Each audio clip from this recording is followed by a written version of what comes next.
नमस्कार, प्रणाम। मैं आपका अपना विशु राय हाजिर हूँ विशु वारदात तक के एक और नए एपिसोड के साथ। आज की कहानी शुरू करें उससे पहले जितने भी हमारे प्यारे साथी भाई बहन चैनल पर नए आए हैं, जुड़िए विशु वारदात तक के इस परिवार से। अपना प्यार दीजिए, सपोर्ट दीजिए, चैनल को सब्सक्राइब करें और बेल आइकन यानी नोटिफिकेशन का बटन जरूर ऑन करें। बहुत सारे साथी हमेशा कमेंट करते हैं कि नोटिफिकेशन आपका नहीं आ रहा, इसलिए हम आपकी कहानी समय से नहीं सुन पा रहे हैं। तो नोटिफिकेशन का बटन आप लोग ऑन कर लीजिए, यानी कि जिसे घंटी बोलते हैं, ताकि हमारे वीडियो की नोटिफिकेशन आप सभी साथियों तक समय से मिलती रहे, पहुंचती रहे। आज की कहानी शुरू करें उससे पहले एक और बात मैं आपसे कहना चाहूँगा, क्योंकि आप सभी हमारे परिवार हैं। कुछ बड़े लोग जुड़े हैं तो कुछ छोटे लोग भी जुड़े हैं। बड़े लोग अपना आशीर्वाद देते हैं तो छोटे लोग अपना प्यार भी देते हैं। दरअसल कई साथियों का कमेंट रहता है कि आप जो घटना ये सुनाते हैं, ये कहानी सुनाते हैं, इसका सोर्स क्या है। बहुत सारे साथी सोर्स तो नहीं बताते हैं, लेकिन मैं आपको बताता हूँ। दरअसल न्यूज़ मीडिया के माध्यम से, वेबसाइटों के माध्यम से और इस क्षेत्र से कुछ जुड़े हुए रिपोर्टर के माध्यम से हम न्यूज़ को इकट्ठा करते हैं और यह कंफर्म करते हैं कि वाकई में न्यूज़ सही है। हम यूं ही कोई न्यूज़ आपको नहीं सुनाते हैं, यूं ही कोई घटना आपको नहीं सुनाते हैं, क्योंकि इस चैनल यानी कि विशु वारदात तक का मेन थीम ही है कि सच कहना, सच सुनाना, सच बताना। यानी कि आप सभी साथियों को जो भी कहानी इस चैनल पर सुनने को मिलेगी वह 100% सत्य होगी। कोई भी बनावटी कहानी आपके सामने नहीं आएगी। हो सकता है कि मेरी कहानी सुनाने का अंदाज में या किसी बात पे कुछ छूट जाए, कुछ कमी हो जाए, 23 की जगह 24 हो जाए। अक्सर कर इंसान से गलतियां होती रहती हैं, तो इतना हो सकता है। लेकिन कभी भी जो साथी मुझ पर विश्वास करते हैं, मैं उनके साथ उनके विश्वास पर खड़ा रहूंगा।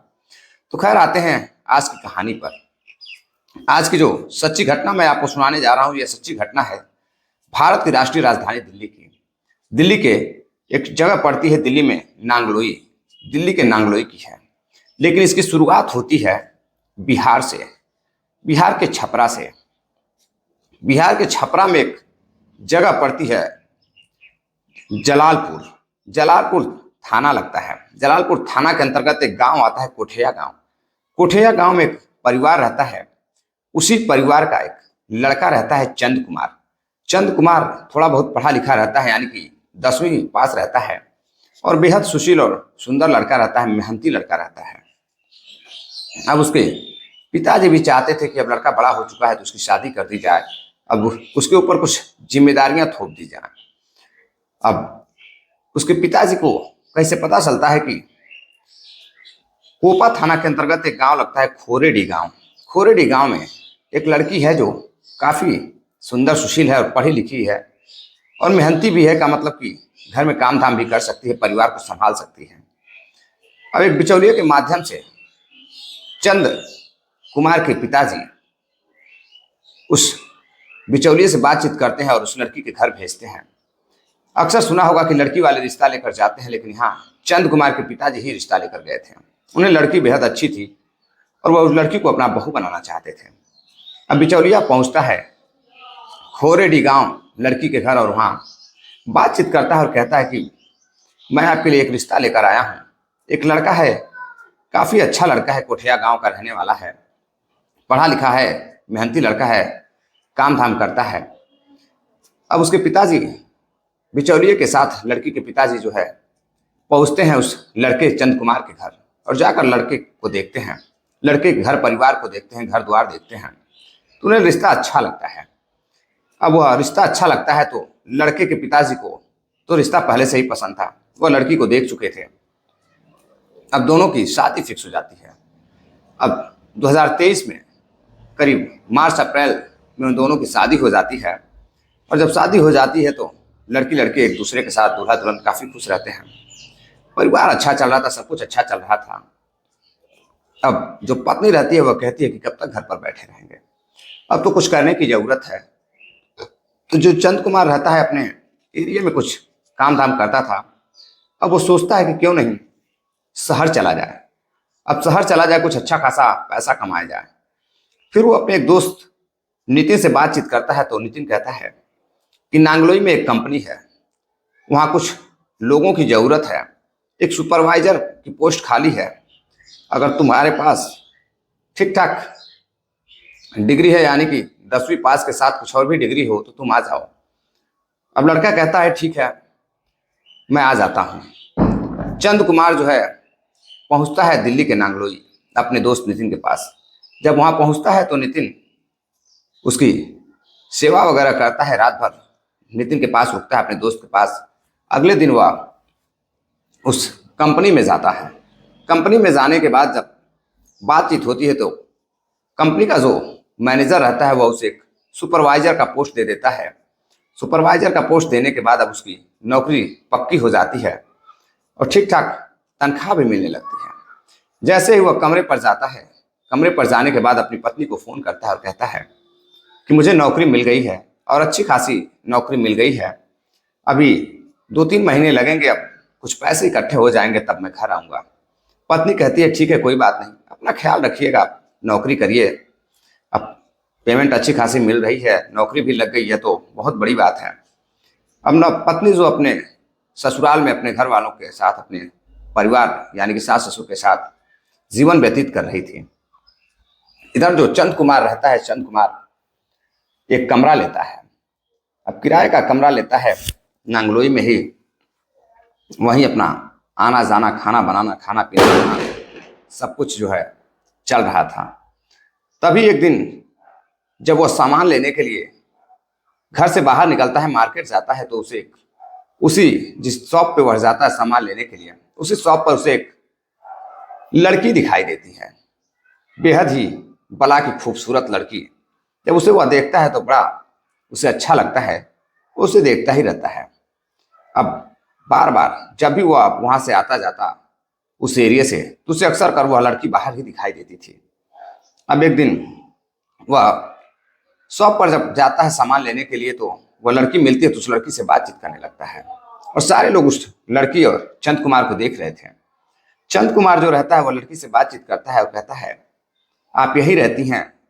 जो लड़की रहती है कहती है हाँ मैं यही रहती हूँ। लड़का कहता है कि मैंने कई बार आपको देखा है और काफी अच्छी लगती हैं, मैंने सोचा आज बात ही कर लूं।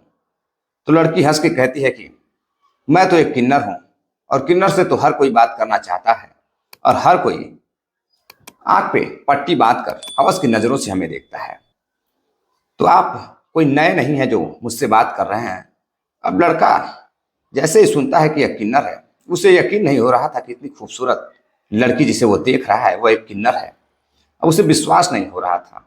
वह बातचीत करता है और घर चला जाता है। अगले दिन जब वह कंपनी से आ रहा था, करीब 7-8 बज रहे थे, तो लड़का जो है फिर वहीं शॉप के पास जाता है और किन्नर का इंतजार कर रहा था। वह लड़की आती है, किन्नर। दरअसल जो किन्नर रहती है उसका नाम सोफिया उर्फ महक रहता है और महक बेहद ही खूबसूरत रहती है। जिसकी भी निगाहें उसकी तरफ जाती थी वो एक बार उससे बात करने की कोशिश करता था, उससे चाहत की उसके अंदर कोई ना कोई गुंजाइश जरूर पैदा हो जाती थी। उस मोहल्ले में भी बहुत सारे लोग उस किन्नर सोफिया के पीछे पड़े हुए थे, बहुत से लोगों से सोफिया बातें भी करती थी। अब इसी बीच जो चंद कुमार रहता है यह सोफिया से बात करने का समय ढूंढता है और वो समझ चुका था कि 7 से 8 बजे के आसपास सोफिया इस शॉप के आसपास रहती है। दरअसल वहीं उसका घर ही रहता है, बाहर घूमती रहती थी। अब चंद कुमार उसको देखने के बहाने अक्सर उस शॉप पे जाया करता था। किन्नर भी समझ चुकी थी कि जो लड़का है भी लग रहा है कि नया नवेला आया है। किन्नर भी उससे बातचीत करती तो पूछती है तुम कहाँ के रहने वाले हो, तो बताता है कि मैं बिहार छपरा का रहने वाला हूँ, कोपा थाना के आसपास मेरा घर पड़ता है। और यह बात वह झूठ बोलता है। दरअसल वो किन्नर को पूरी बात बताना नहीं चाहता था। कोपा थाने में तो उसकी शादी हुई थी। अब वह किन्नर से बातचीत करने लगता है। कुछ दिनों तक बातचीत करते करते अब दोनों की काफी अच्छी खासी दोस्ती हो जाती है और जब दोस्ती हो जाती है तो अक्सर कर अब चंद कुमार उस किन्नर के कमरे पर भी जाया करता था, उससे बैठकर बातें किया करता था, कभी कभी अपने कमरे पर भी बुलाता था। अब धीरे धीरे बात करते करते दोनों एक दूसरे का नंबर आदान प्रदान करते हैं और एक दूसरे को दोनों दिल दे बैठते हैं। अब जब दिल दे बैठते हैं तो अब रात रात को जो लड़का रहता है चंद कुमार, उसे नींद नहीं आती थी। वो अक्सर सुबह उठकर ही उस किन्नर सोफिया के कमरे पर पहुंच जाता था और उससे बातें करता था। सोफिया को भी एक अजीब सा लगा हो चुका था, उसको भी मोहब्बत हो चुकी थी चंद कुमार से। दोनों एक दूसरे को चाहने लगे थे। अब धीरे धीरे काफी समय हो गया था, करीब 1 महीने से दोनों की दोस्ती और प्यार 1 महीने हो गए थे। अब इसी बीच एक दिन सोफिया के कमरे पर जब उसके साथी नहीं रहते हैं तो सोफिया फोन कर चंद कुमार को बुलाती है। चंद कुमार कंपनी में रहता है, कहता है मैं कंपनी में हूं, अभी तो बिजी हूं। सोफिया कहती है मुझे तुम्हारी बहुत याद आ रही है, आज मुझे तुमसे जी भर के बातें करनी है, जी भर के प्यार करना है, मैं चाहती हूं तुम चले आओ। अब जब इतनी प्यारी आवाज में कोई सामने वाली उसकी प्रेमिका उसको बुला रही थी तो मना कैसे कर सकता।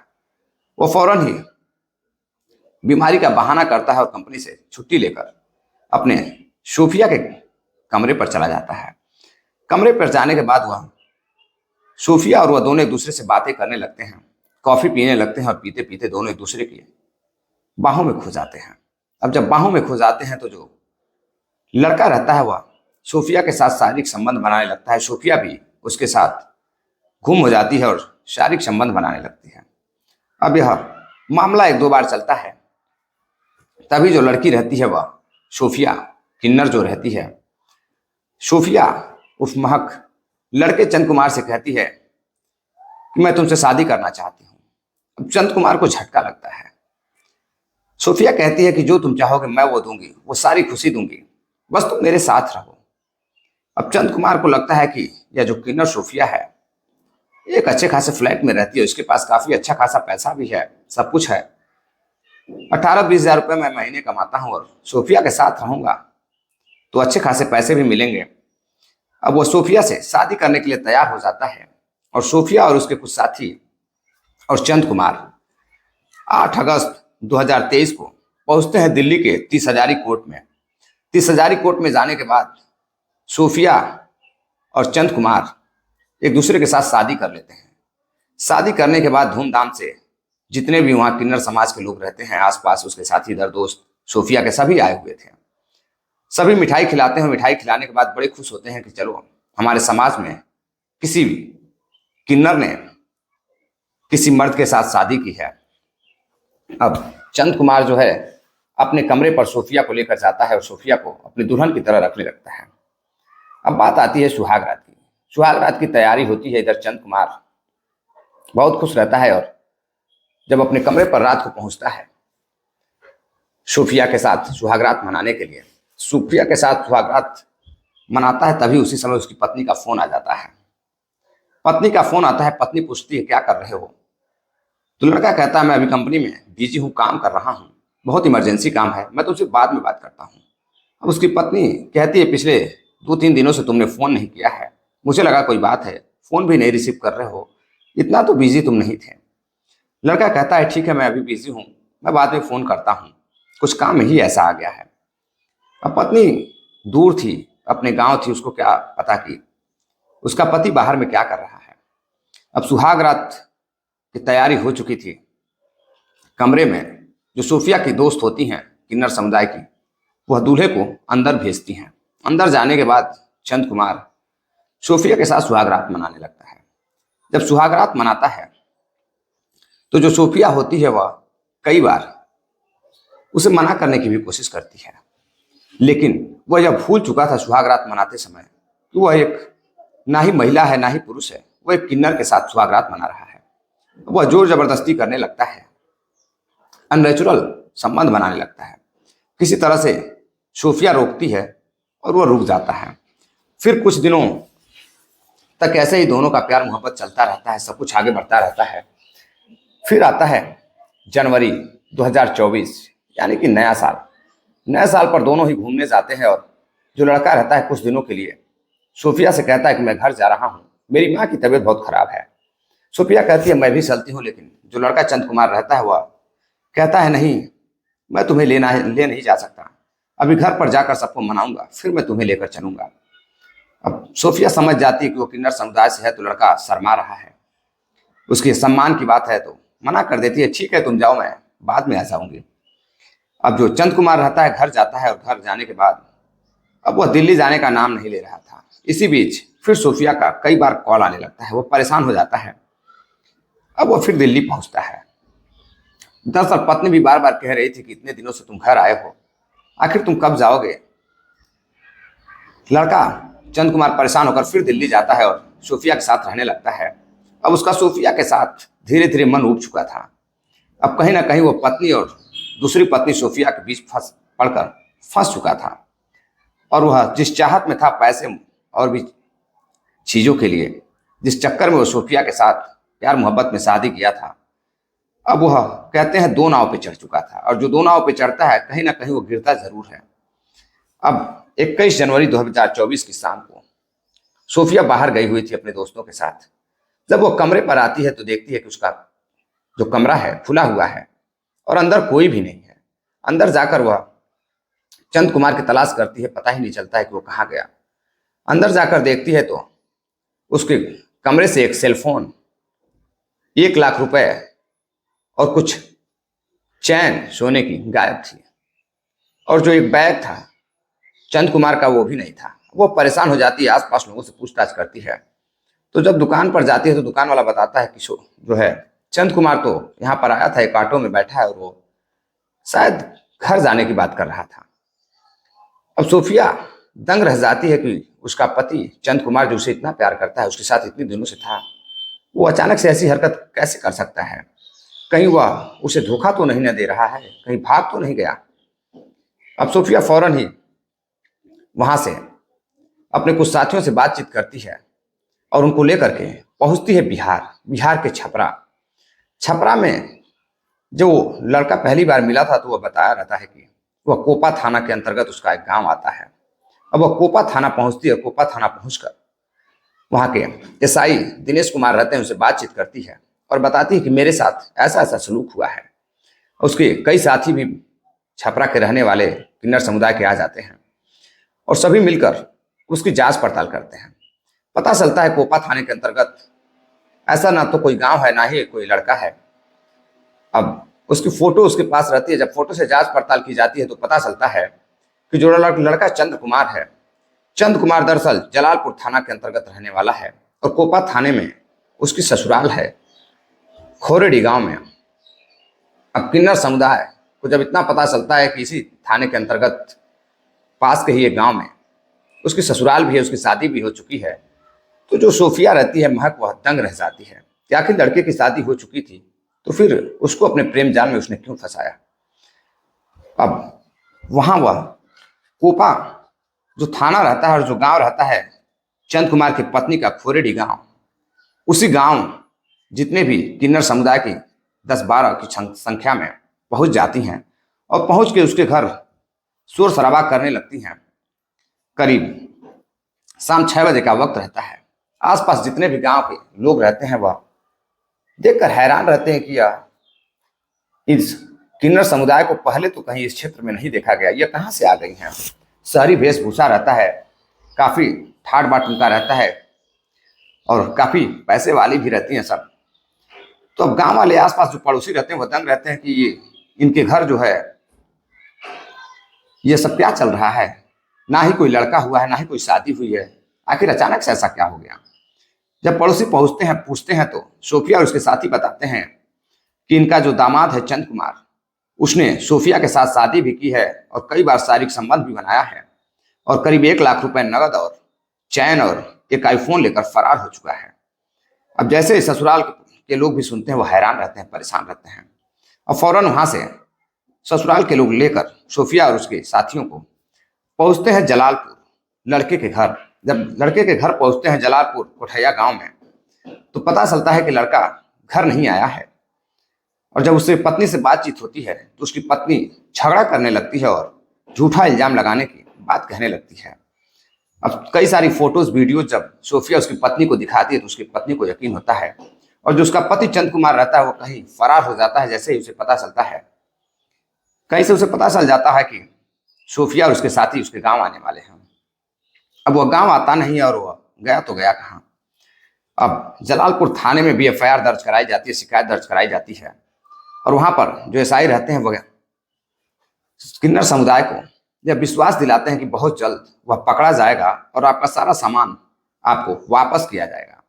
लेकिन ना तो अभी तक वह पकड़ा गया है ना ही उसका सामान वापस किया गया है सोफिया का।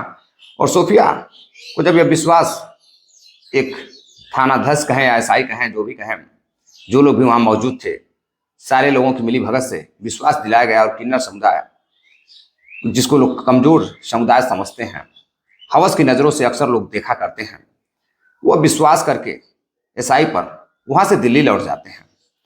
और चंद कुमार की अभी भी कोई खबर नहीं है कि चंद कुमार गया तो गया कहाँ, इतने सारे पैसे लेकर, फोन वगैरह लेकर गया तो गया कहाँ। पुलिस अभी भी जांच पड़ताल में जुटी हुई है। जैसे ही कोई खबर उसकी आती है तो मैं अगली वीडियो में आप सभी साथियों को जरूर बताऊंगा। चलते चलते कुछ साथियों ने कमेंट किया है, जिनके नाम है सुनील चौधरी, राजस्थान सेंट्रल जेल के रहने वाले हैं। मजाज अहमद हैं, धर्मेंद्र मिश्रा मुंबई से हैं, हैदर लश्कर आसम से हैं, डॉक्टर ए के अग्नोत्री जी प्रयागराज से हैं, सोहन लाल सेठिया जी बीवा राजस्थान के रहने वाले हैं, राहुल सिंह है लखनऊ उत्तर प्रदेश से। आप सभी साथियों का बहुत बहुत धन्यवाद जो आप इतना प्यार सपोर्ट करते हैं, इतना प्यारा कमेंट करते हैं। बहुत सारे साथी जो जिनका सवाल रहता है कि आप यह न्यूज स्टोरी कहाँ से लेते हैं, मैंने आपका जवाब कहानी के शुरू में ही दे दिया है। तो आप सभी साथियों को वीडियो अच्छी लगी हो तो जरूर शेयर करें, अपना प्यार दें, सपोर्ट दें। चलते चलते आप सभी साथी एक बार फिर से नमस्कार, जय हिंद।